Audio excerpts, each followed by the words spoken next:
Now, following the Easter Urbi et Orbi message, we have the blessing.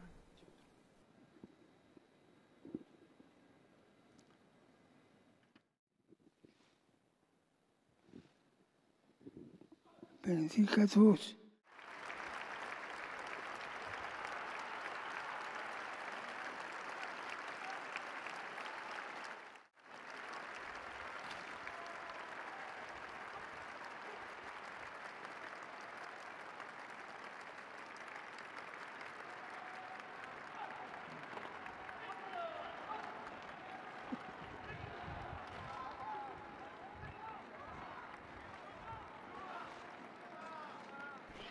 With that, we received the Easter Urbi et Orbi blessing from Pope Francis in St. Peter's Square on this special Easter day.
As you hear the crowds filling St. Peter's Square, waving their flags and cheering in support of Pope Francis after his Urbi et Orbi blessing and greeting to all present.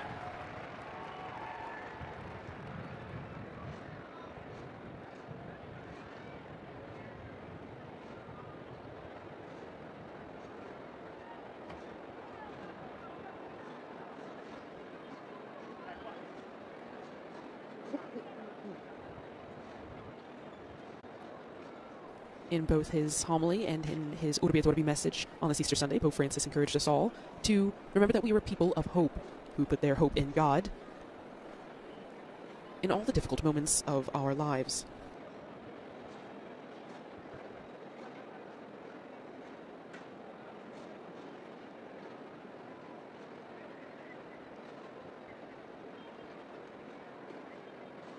Now, on the signs, the displays in St. Peter's Square, they're announcing that Pope Francis will pass through the crowds in St. Peter's Square to greet some of the faithful. So the thousands of people who have gathered from around the world, as we can see, those of you watching on television, the different flags from Australia, Poland, Brazil, all parts of the world gathered here to celebrate the Easter Sunday celebration.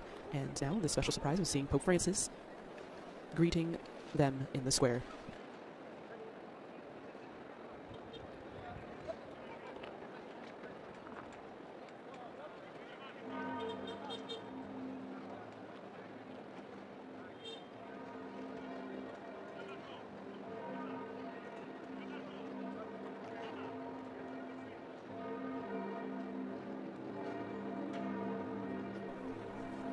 As we wait for Pope Francis to make his way into the square, we reflect a little bit about the Urbi et Orbi message that we just heard, and as the Pope prayed for an end to the culture of death and an end to the many conflicts in the world, especially remembering many countries around the world who have been facing conflict and suffering from humanitarian crisis.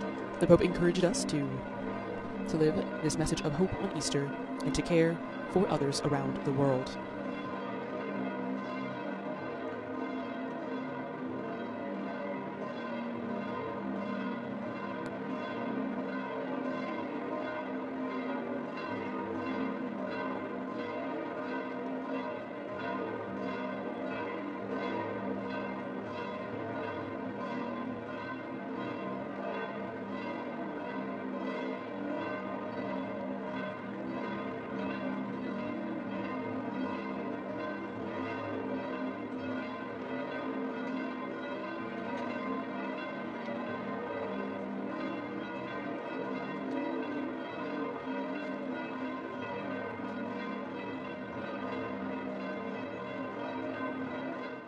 to break down the barriers that create division and are fraught with grave political and economic consequences.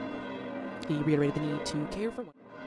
And for those of you watching on TV or other media forms, you see the flowers, the colorful flowers that have been driven in from the Netherlands as part of an almost 40-year tradition of Dutch florists bringing various arrangements from around the Netherlands to the Vatican to decorate the steps leading up to St. Peter's Basilica on this Easter Sunday. And they start setting up on Thursday, or they bring in the flowers on Thursday, begin the floral arrangements, and prepare everything for this Easter celebration. And it is a fitting tradition, as Easter is a celebration of new life and hope. And this year, as I mentioned earlier, there are the colors of the Jubilee year of hope.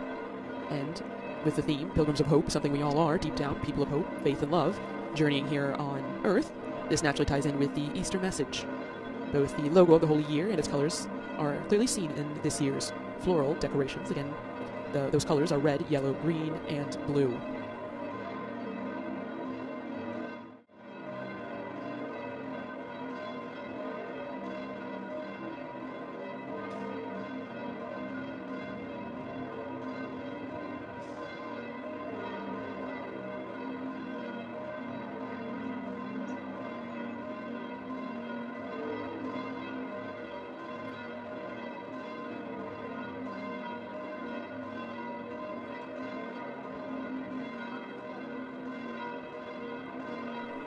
Again, we are seeing the thousands of pilgrims that have come from all over the world to celebrate the Easter Sunday here in St. Peter's Square in the Eternal City. And the Pope has just given his Urbi et Orbi blessing, a special blessing to the city of Rome and to the whole world. That extends to all of us, wherever we may be, however we may be joining in this live broadcast. And again, his message for his homily in the Urbi et Orbi, the Pope spoke about being people of hope and peace and caring for one another in our daily lives.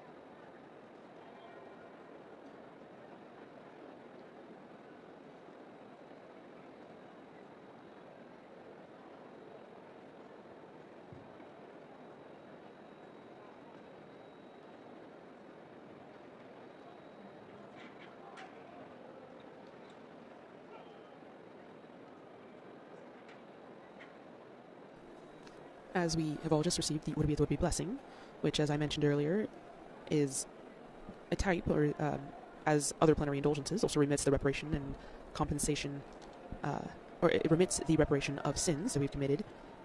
There are, just like with other plenary indulgences, things to be done in order to gain direct compensation for the sins we have committed. So to earn the indulgence, it is important to regret past sins and commit to confessing and receiving the Eucharist as soon as possible. And once again, that's for this Urbi et Orbi blessing is effective for all of us, whether we're in the square, at home, or watching on our phones or listening by radio.